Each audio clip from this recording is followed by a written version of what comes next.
Hey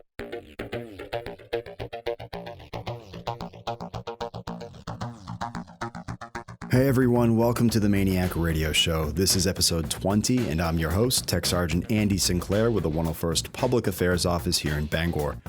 That's right, you heard me correctly. I said episode 20. That means one of two things. You guys have given awesome feedback about this podcast, which keeps it going, and it means that we're doing our jobs correctly by getting information out to you so that you stay in the loop. Or it means that your friendly neighborhood PA office doesn't know how to let things go. But either way, thank you for your support and thank you for your feedback about the podcast. So, with it being episode 20, instead of doing a normal interview that we've done in every single episode in the past, the clinic reached out to us and asked if they could do a recording on, wait for it, a health bit. I'm not sure if you could have guessed that or not. Information on health from the clinic. But of course we said yes, and they did an awesome job, so we're going to play that here in a little bit. We're also going to talk about all sorts of good stuff like Hero for Zero, a new commander position that's been filled out here, as well as a newly refined AFI. I know that all sounds invigorating, but just stick with us and I promise it will be beneficial. But before we get into any of that, let's check out your MAINEiac headlines. Members from the 101st Air Refueling Wing recently underwent a major inspection. Inspections are nothing new for the wing, but this 4-day event tested our MAINEiacs and their operational readiness in ways that hasn't been done since 2011.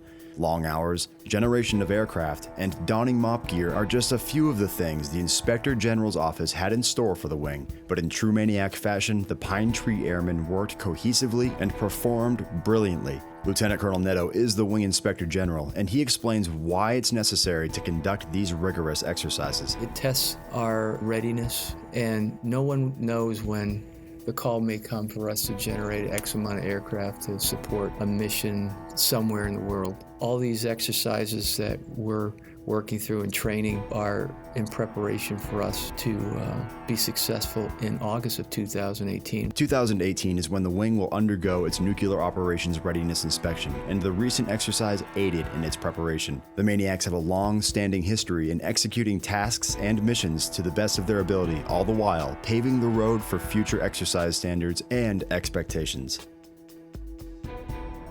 The 2017 Airman Development Summit is just around the corner, and what better way to ensure that yourself and those around you are not only confident in day-to-day operations, but get a better understanding on how the rest of the wing operates. The summit is June 22nd and 23rd, and it allows MAINEiacs to hear from others across the Maine Air National Guard and get a detailed description on how others do business. The summit not only promotes team development from outside your normal realm, but permits airmen the opportunity to progress through leadership training.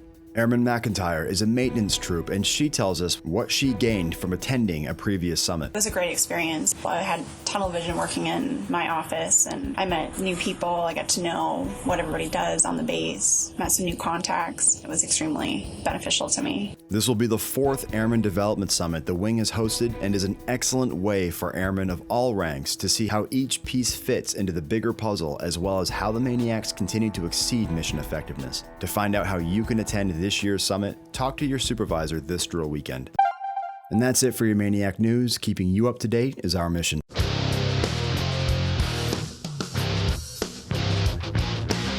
Okay, let's talk about Hero for Zero. Has anybody ever heard of it? No? Well, let me tell you. It's this awesome safety program that just for being safe, just for practicing daily operational safety, you could potentially win a Yeti mug. And trust me, anybody who's anybody has a Yeti mug. I think it's safe to say that all the cool kids have Yeti mugs. Not to say that if you don't have a Yeti mug, you're not cool. Don't get me wrong, and please don't call my office filled with spite and anger for saying that.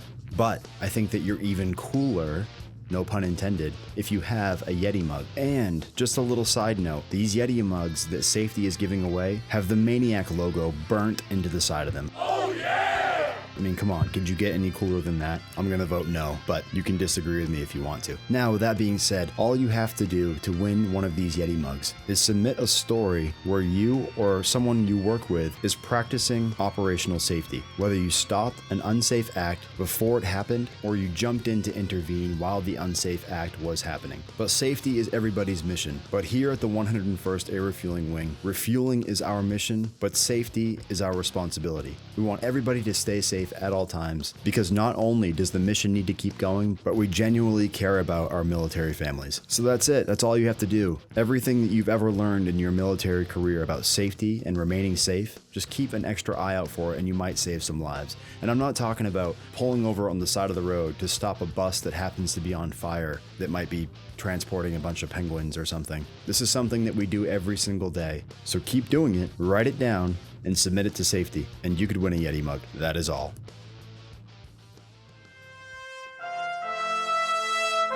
Also, I want to say congratulations to Lieutenant Colonel Batchelder. You may know him as the Comptroller, but henceforth, he will be known as the LRS Commander. Congratulations, Colonel Batchelder, on this well-deserved new position.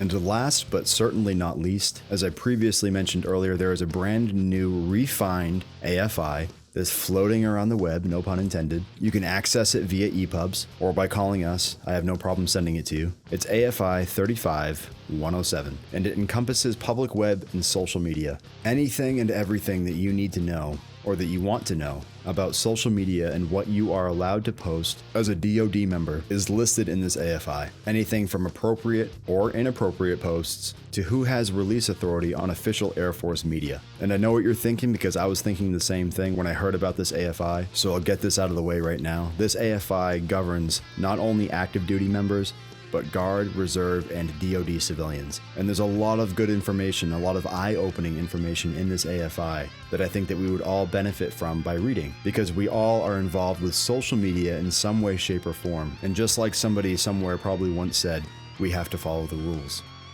It could have been Confucius or Aristotle, but I'm sure it was somebody brilliant who said those words once. But we need to follow the rules, because we're military professionals who wear the uniform, and we should set the example. So if you have any questions about this new AFI, or if you want a copy of it for yourself, again, you can access it via EPUBs or by contacting us, and I'll send you a copy. But without further ado, I want to play the clinic recording and their health tips and tricks on what we should and shouldn't be doing as MAINEiacs concerning our health. So here it is.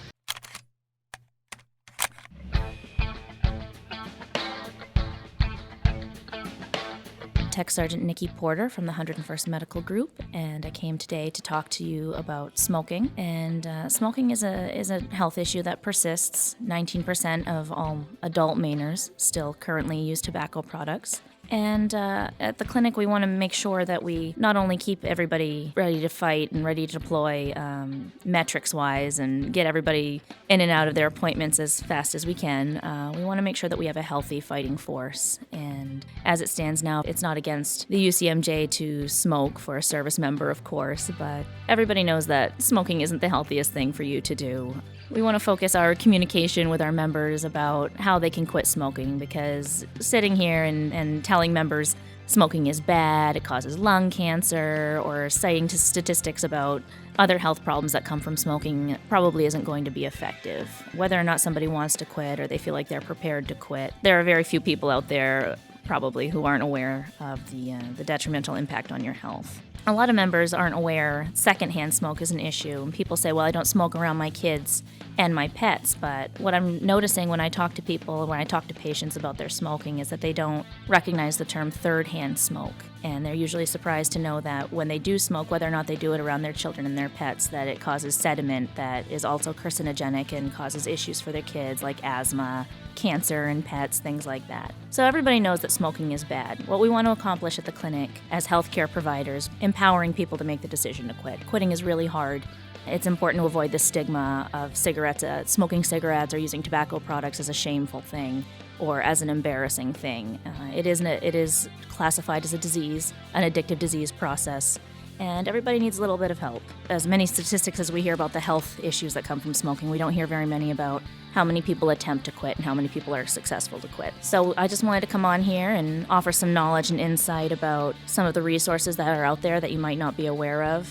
Not only are the health providers at the clinic willing to sit down and talk to you about some of your barriers to quitting or some of your reactions, your prior quit attempts, and some obstacles that you may have encountered. You can talk about that at your PHA process, or you can come down and talk to us outside of the PHA process. And all the doctors down there and the nurses and mental health are willing to help you. But we also have some resources available to us as military members outside of the clinic, of course, which will help people who are traditional members. One thing is we have the Tobacco Quit Line in Maine, which is available if you Google Maine Tobacco Helpline. They can help you. They can offer resources, knowledge about counseling, other interventions, lifestyle modifications that you can make. A lot of people aren't aware that there are also a lot of pharmaceuticals out there that will help you quit, and they can offer information about that. And the other is a military-specific resource, which I actually didn't know about until recently. And it's a TRICARE benefit. It's called the Freedom Quit Line, and it's for service members, traditional or not. And it's at freedomquitline.org. And they can help you work with what they call the three-legged stool approach, which includes counseling, encouragement and support, and sometimes medication to enable people to quit, or if they can't quit entirely, to at least cut down and make a quit plan for the future. So between the Maine Tobacco Quit Line and the resource of our providers and nurses down at the clinic, or your primary care provider, and this TRICARE benefit that I spoke briefly about, there are a lot of resources out there for the service member who's interested in maybe cutting down on their tobacco use. And we want our force to be as healthy as it possibly can be, of course, and not only avoiding certain cancers, but of course, that we've all heard about, but also other health morbidities that come along with smoking that a lot of our population struggles with, things like elevated blood pressure or vascular disease. And we're here to offer some support. Okay, and I want to thank Tech Sergeant Porter for taking her time to do this. She did an awesome job. And remember, smoking is bad, so don't smoke. Or you won't get a Yeti mug. Because it's not safe. All right, let's jump into our MAINEiac fact. Today's MAINEiac fact is brought to you by the 101st Traffic Management Shop, where they excel in getting things where they're going. From paper clips to weapon systems, the Air Force ships millions of dollars worth of equipment and supplies around the world every year. It is the responsibility of traffic management specialists to manage their transportation, a vital job that requires great attention to detail. These experts keep track of every shipment in order to ensure everything gets into the right hands at the right time. For more information on how you can become a 101st Traffic Management Specialist, contact your local recruiter. And here's your MAINEiac fact. Let's go back to February of 1990, where the 101st Civil Engineering Squadron deploys to Panama for 2 weeks during the harsh Maine winter. A total of 55 people deployed, including 10 firefighters and 5 cooks. And their main job was to renovate 2 buildings. These jobs provided excellent OJT training for a variety of AFSC specialties. Some of the work our MAINEiacs conducted were framing partitions, electrical wiring, and hanging sheetrock, just to name a few. Unfortunately, during their off hours, they weren't able to visit Panama City. But that didn't stop our MAINEiacs from having fun, as they went hiking, snorkeling, and visited historical sites to soak in the culture. Overall, the deployment was an extreme success, and compared to some of the other places our Civil Engineering Squadron has been, this certainly was a nice break, especially during the harsh Maine winters. So there you have it. These guys have been all over the world, time and time again, utilizing excellent training opportunities and making a difference one nail at a time.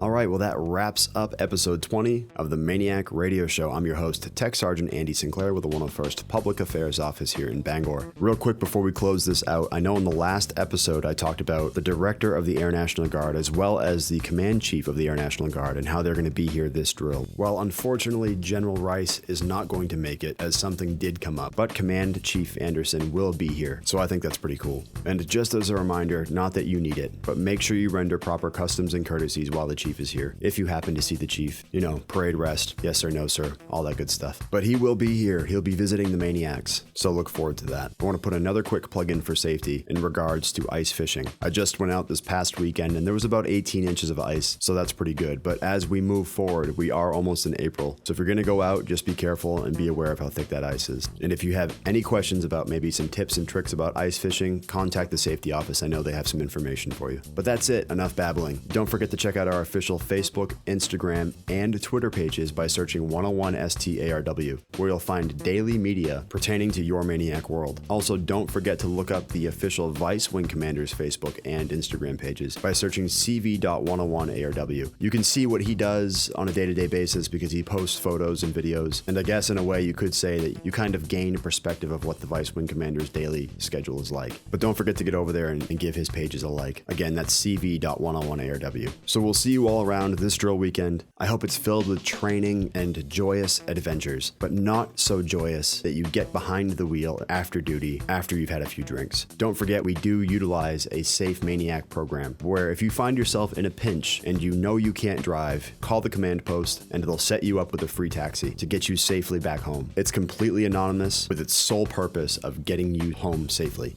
So don't forget that. But we'll see you around. Have an awesome drill weekend. And remember, don't smoke, look for thin ice, don't drive drunk, and you could win a Yeti mug. So long.